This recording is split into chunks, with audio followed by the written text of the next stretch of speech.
Les débats de l'été, Noémie Aliwa. Bonjour à toutes et à tous, bienvenue sur Sud Radio. Installez-vous confortablement, prenez un café, allumez la clim. Si besoin, nous allons passer les 3 prochaines heures ensemble. Appelez-nous, la ligne est grande ouverte au 0826 300 300, 0826 300 300. Vous pouvez aussi nous rejoindre sur sudradio.fr, sur Facebook, sur Instagram, sur X, sur TikTok pour poser vos questions, partager vos témoignages ou simplement donner votre avis. Ici, c'est chez vous.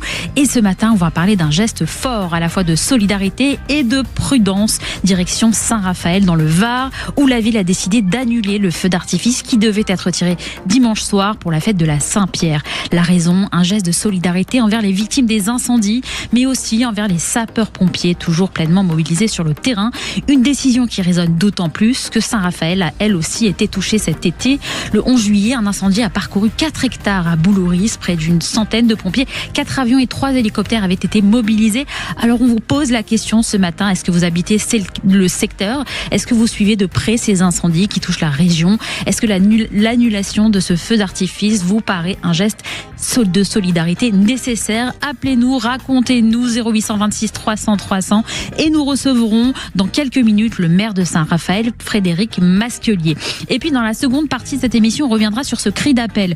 Nous refusons que le héros serve à dissimuler la réalité. C'est la phrase qui interpelle ce matin. Elle est signée par l'intersyndicale des sapeurs-pompiers professionnels. Alors que la France a déjà vu plus de 120 000 hectares partir en fumée depuis le début de l'année, que 4 pompiers ont perdu la vie cet été et que plus de 130 ont été intoxiqués. Les syndicats tirent la sonnette d'alarme. Selon eux, le soldat du feu fait aujourd'hui plus de 20 ans de sous-investissement, des effectifs insuffisants, du matériel qui vieillit, une sécurité civile qu'ils jugent en plein délitement. Leur message est simple, ils veulent plus de moyens. Ils ne veulent pas seulement des hommages, des applaudissements ou des médailles.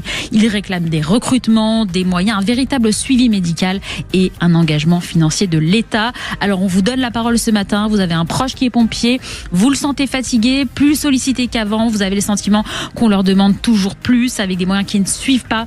Appelez-nous, racontez-nous, dites-nous ce que vous en pensez au 0826 300 300, 0826 300 300. Et dans un instant, nous serons en direct avec le secrétaire général des syndicats des sapeurs-pompiers Avenir Secours. C'est un beau programme qui nous attend ce matin et ça commence tout de suite. 10h-13h, les débats de l'été, Noémie Aliwa. Et notre premier sujet du jour, c'est donc ce double message très clair envoyé par la ville de Saint-Raphaël dans le Var, avec ce feu d'artifice qui a été annulé dimanche soir pour la fête de Saint-Pierre, en solidarité avec les victimes des incendies qui touchent le Var et les sapeurs-pompiers pleinement mobilisés, disait le communiqué. Alors la question est simple, quand le feu frappe si près de chez soi, jusqu'où doit aller la solidarité, mais aussi la prudence? Et on en discute avec mon invité ce matin, le maire de Saint-Raphaël, Frédéric Masquelier. Bonjour monsieur le maire. Bonjour. Bonjour, merci d'être avec nous ce matin sur Sud Radio. Alors dites-nous, pourquoi est-ce que vous avez décidé d'annuler ce feu d'artifice de la Saint-Pierre plutôt que par exemple de le reporter? C'était quoi le message que vous vouliez inviter, que vous vouliez nous envoyer? D'abord, tout le Var a été concerné, vous l'avez évoqué, la ville de Saint-Raphaël également, puisque vous avez eu près de 4 hectares, ça avait suscité beaucoup d'émotions. On est très attentif aux feux de forêt, aux mesures de prévention, et ceci tout au long de l'année. On a une partie de la population qui est mobilisée à travers la réserve communale, et puis on connaît tous des habitants des communes qui ont été touchés, voire même une personne dont la maison a brûlé. Donc ce sont des incendies qui sont à proximité, un peu moins d'une 50aine de kilomètres, et donc il m'a semblé important, alors que les pompiers se battaient contre une véritable guerre du feu, des incendies relativement inédits, et bien de ne pas faire la fête avec des feux d'artifice à proximité. Donc c'est une mesure de symbolique, mais c'est une mesure de solidarité à l'égard de tous ceux qui étaient dans la détresse et de ceux qui se battaient contre ces incendies. Oui, vous venez de nous expliquer aussi que vous connaissiez certains habitants qui s'étaient mobilisés également, certains habitants qui avaient été peut-être touchés. Vous pouvez nous expliquer comment la population sur place s'organise et peut-être aussi comment les vacanciers qui sont venus pour profiter de l'été chez vous dans cette magnifique ville de Saint-Raphaël font en sorte également d'être assez prudents. C'est une prudence et un message qu'il faut relayer de manière permanente, parce que malheureusement, vous avez également encore des gens qui sont imprudents, qui vont jeter leurs cigarettes par la fenêtre, qui vont également, j'ai pu voir que certains faisaient même encore des barbecues dans la forêt. Donc toutes ces mesures d'imprudence nécessitent un message aussi très clair de la part des autorités, expliquer les conséquences que peut avoir un feu de forêt, qui ravage des étendues très importantes. Vous avez signalé le nombre d'hectares qui ont été brûlés, et puis c'est également toute une mobilisation de la population. On l'a vu à travers le personnel communal aussi. Vous avez beaucoup de sapeurs-pompiers volontaires. On a pris aussi une mesure qui me semblait tout à fait naturelle, c'est de pouvoir les libérer afin qu'ils puissent être mobilisés et au plus près des forces qui combattaient ces incendies qui étaient à une cinquantaine de kilomètres. C'est eux qui ont pris la décision. C'est vrai qu'on parlait j'ai vu dans la presse cette information selon laquelle des services communaux avaient été déployés sur d'autres terrains pour porter main forte. Est-ce que c'était leur décision? Est-ce que c'était votre décision? Comment tout cela s'est mis en place? Non, c'est la décision de chacun. Ce sont les agents communaux, on les connaît. Ce sont des policiers municipaux, ce sont des animateurs dans les centres de loisirs. On sait qu'ils sont sapeurs-pompiers volontaires tout au long de l'année. On connaît la sincérité de leur engagement. Lorsque il est le temps de combattre et de combattre les incendies, il a semblé, mais je dirais à tout le monde, tout à fait naturel qu'on puisse les libérer et leur permettre également d'être mobilisés. Et comment est-ce que vous voyez là les semaines qui viennent? Est-ce que vous avez mis aussi en place des mesures, parce qu'on ne sait pas aussi comment vont se déployer les incendies? Ils se déploient forcément toujours avec une forme de surprise. Est-ce que vous avez pris des mesures au cas où ça pourrait se développer également sur votre territoire, dans votre ville? Non, pas particulièrement, parce que c'est un travail qui est fait tout au long de l'année. On a un jour hommage au service départemental d'incendie de secours d'ailleurs, qui est extrêmement professionnel. On veille à l'aider, notamment avec les contributions qui sont faites par les communes et les agglomérations, c'est-à-dire d'avoir du matériel, d'avoir également des engagements auprès des sapeurs-pompiers. Nous avons mis en place une école de jeunes sapeurs-pompiers. Nous avons également tout le personnel de la réserve communale qui sont des bénévoles. Vous avez plus d'une cinquantaine de personnes pour la commune de Saint-Raphaël qui sont extrêmement attentifs tout au long de l'année. Ce sont également les obligations de débroussaillement que nous mettons en place aussi tout au long de l'année. Donc on voit que cette prévention contre les incendies de forêt est un travail en permanence qu'il faut pas simplement avoir lorsque vous avez les risques qui se réalisent, mais c'est une véritable politique de prévention des risques dans lesquels nous sommes engagés depuis longtemps. Et comment se sent la population? On sait que vous êtes très proche des habitants. Est-ce que vous sentez une inquiétude face aux risques de feux de forêt?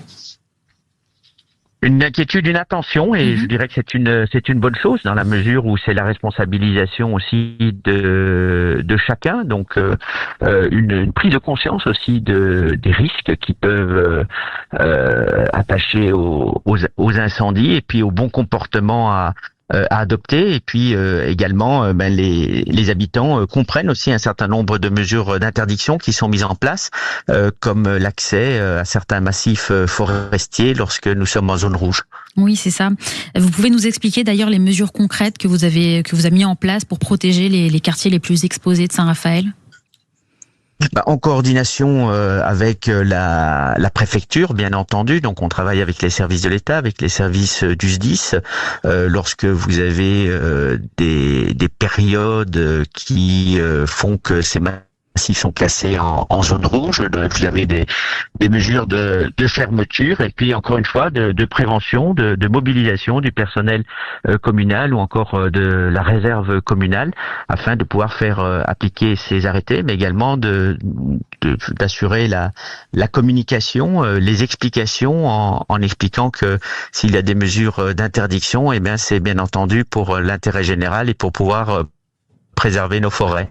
Oui, vous parliez tout à l'heure de ces personnes qui font encore actuellement potentiellement des barbecues en forêt. Est-ce que ça pourrait faire partie peut-être des interdictions qui pourraient venir justement pour prévenir ces situations de feu? Ah, mais elles existent. J'avais pris cette exemple, je crois que c'est en Gironde où fait interpeller en faisant encore des feux de forêt. Ce sont des comportements qui sont tout à fait criminels à certaines périodes de l'année. Je crois que c'est du simple bon sens et nous veillons bien entendu aux côtés de l'État à mettre en œuvre les interdictions et puis tous les contrôles qui sont évidemment nécessaires pour que ces arrêtés soient respectés, parce que ce sont des comportements tout à fait irresponsables. Mmh.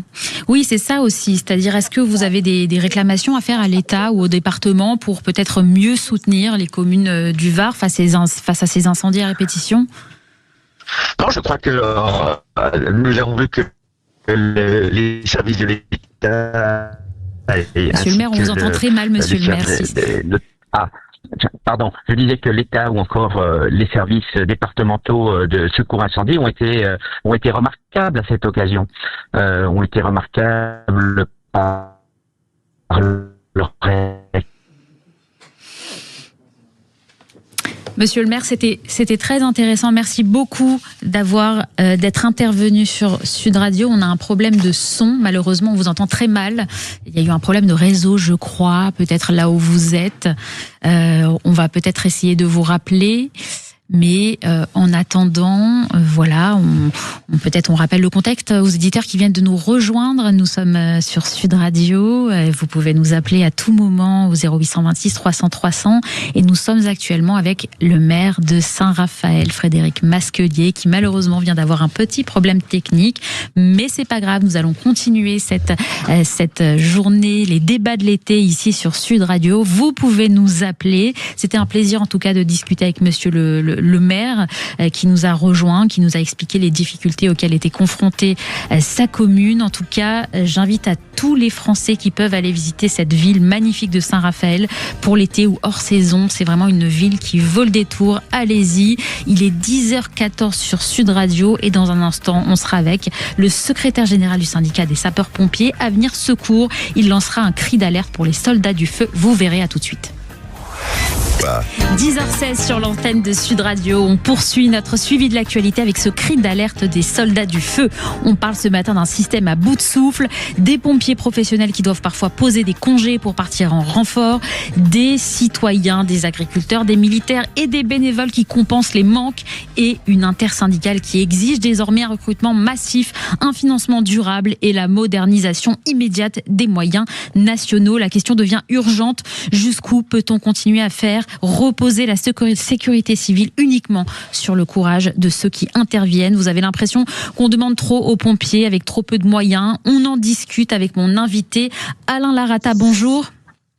Bonjour. Bonjour, vous êtes secrétaire général du syndicat des sapeurs-pompiers Avenir Secours. Est-ce que vous pouvez nous expliquer concrètement qu'est-ce qui a basculé cet été pour que vous lanciez un appel aussi fort ?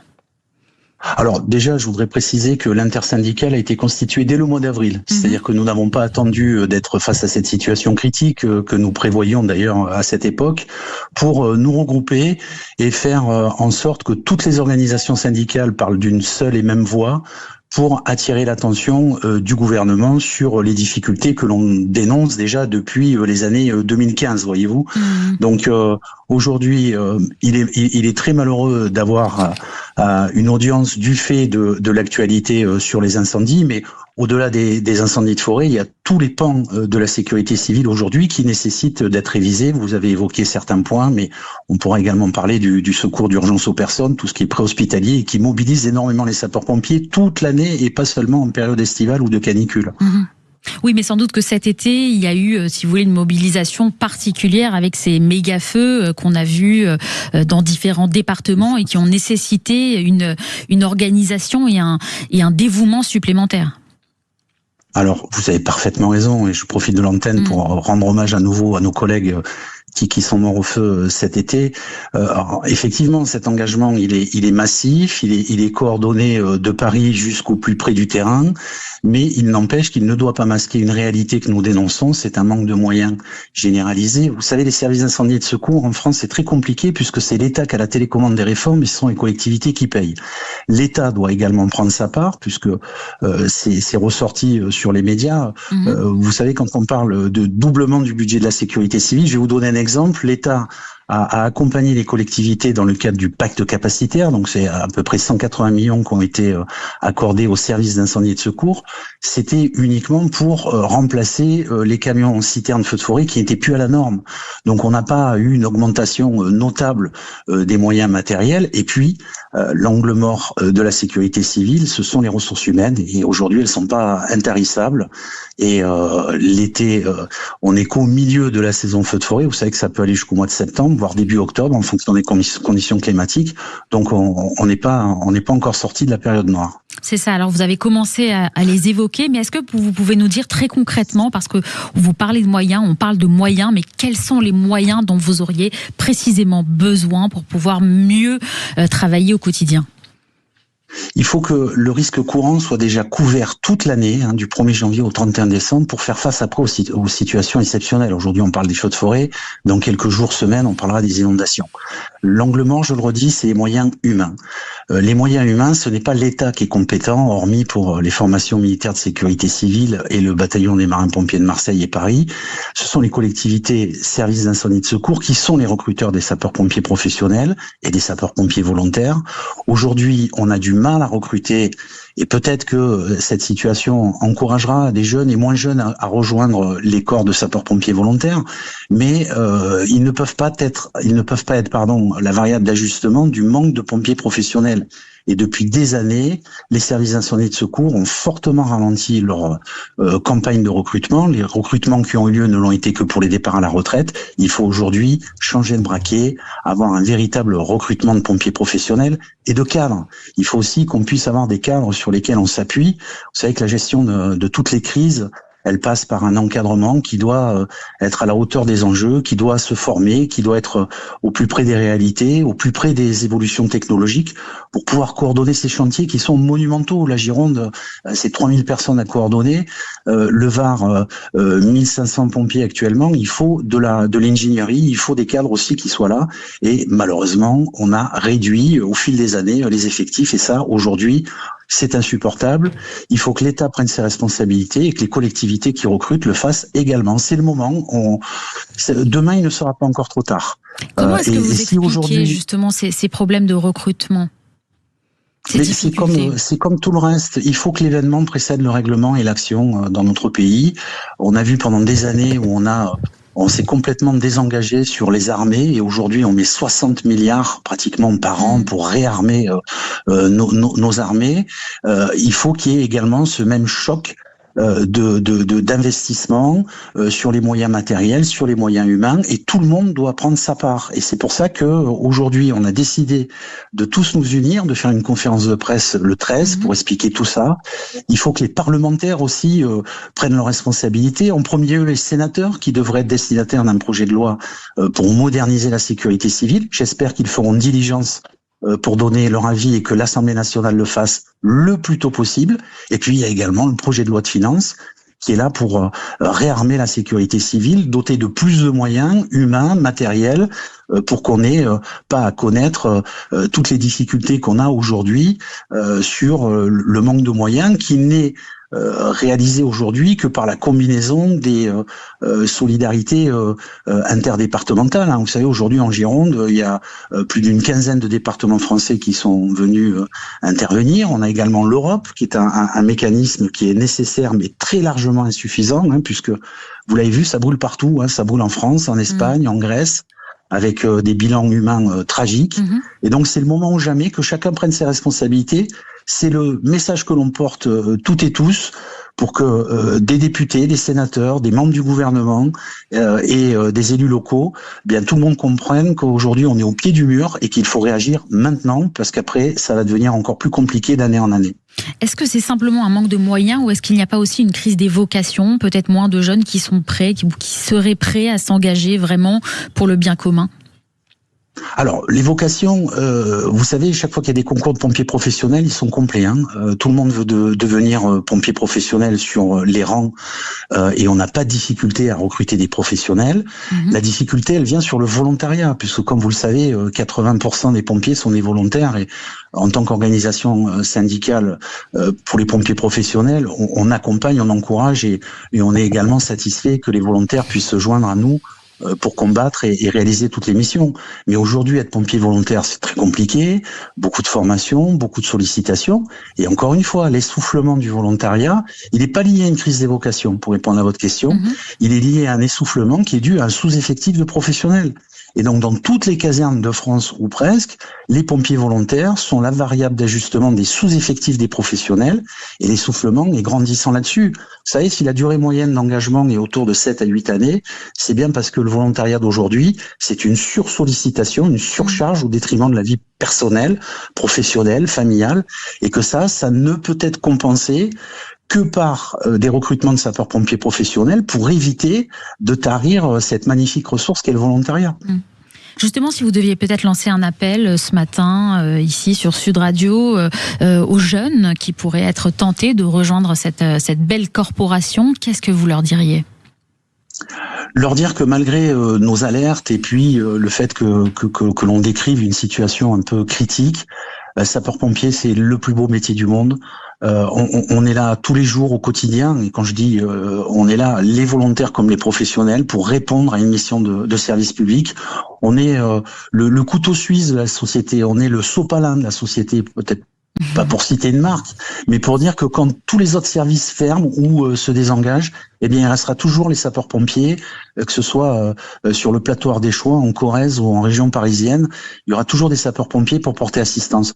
C'est un métier magnifique puisqu'on est toujours attendu avec impatience pour porter secours, pour éteindre des feux ou également sur les risques industriels où là aussi, on l'a vu encore en Moselle, il faut avoir de la technicité et des moyens spécifiques. Donc rejoignez-nous, c'est le plus beau métier du monde.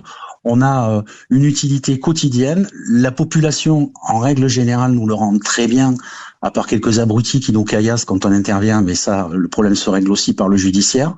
Mais en tout cas, voilà, c'est un beau métier, on apprend, on est utile. Et puis ensuite, c'est aussi une expertise, un savoir qu'on peut rapporter dans nos familles, dans nos entreprises aussi. Et là aussi, j'appelle les entrepreneurs à ne pas hésiter à recruter des pompiers volontaires parce que c'est une plus-value lorsqu'ils ont des débuts de sinistre sur leur entreprise. Vous voyez, tout peut être vu du côté très positif. Pour encourager cet élan, il faut le concrétiser. Il faut aussi que les SDIS et les services d'incendie et de secours aient les moyens de recruter, puisqu'il faut de l'équipement, il faut former toutes les personnes qui nous rejoignent. Et donc, c'est peut-être le moment de le faire, de pas attendre que le soufflet redescende, comme on dit. Et puis, rejoignez-nous. Et puis, pour tous les pompiers volontaires qui veulent devenir pompiers professionnels ou les non-pompiers volontaires, il y en a aussi. Eh bien, préparez les épreuves. Il y a des épreuves physiques, des épreuves pratiques pour relever un petit peu le niveau en recrutement. Et bien là aussi, qu'ils se préparent. Il n'y en a malheureusement pas suffisamment, mais qu'ils ne loupent pas les rendez-vous de 2027 où il y aura à nouveau des concours de pompiers professionnels. Et c'est le cas aussi pour les officiers, puisque chaque année, on recrute et on crée des postes autour de 300 à 500 officiers de sapeurs-pompiers. Donc allez-y, c'est un beau métier. Et il faut s'engager, c'est une belle preuve et c'est un service aussi à rendre à la nation. C'est ça, donc vous nous disiez finalement que la porte était ouverte pour les jeunes, pour tous ceux qui le souhaitent, ça pourrait aider. Plus de moyens aussi de la part de l'État pour faciliter ce travail dont on a bien besoin. Merci beaucoup Alain Larata. Je rappelle que vous êtes secrétaire général du syndicat des sapeurs-pompiers Avenir Secours. On est bien sur Sud Radio, il est 10h27 et dans un instant, comme vous en avez l'habitude, vos grands débats de l'été, les chroniqueurs approchent, ils entrent, ils vont pas tarder à s'installer autour de la table et on va parler d'un certain nombre de sujets. À tout de suite sur Sud Radio.